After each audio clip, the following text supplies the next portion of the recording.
A business might expand in the hope of increasing revenue, and this could work very well.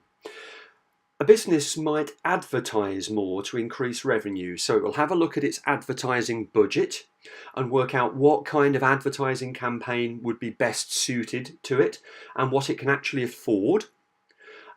This could work very well, but the effects of advertising must be clearly analysed to make sure that it is providing value for money and is actively increasing sales. For example, a business could spend £10,000 on advertising only to see revenue rise by 12,000. Well, that's covering the costs of the advertising but is not adding much on top of that. So businesses think long and hard about what type of advertising works best for their products and their customers. Another way of increasing revenue is to increase the number of products sold.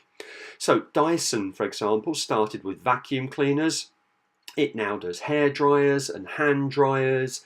Think about Tesco's, the supermarket, which started out selling groceries, but now sells electrical goods, clothes, mobile phone contracts, insurance. When businesses branch out into other areas, it's called diversification. So they are diversifying the products they sell. Now, it's often expensive developing new products. Think of the product development life cycle, and there's no guarantee there'll be an increase in revenue after all the costs have been met.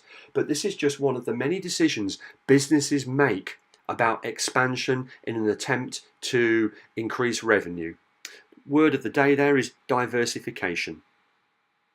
Amazon are a good example of that. Did you know that when Amazon started, they were primarily selling books online, and now, of course, they sell virtually everything.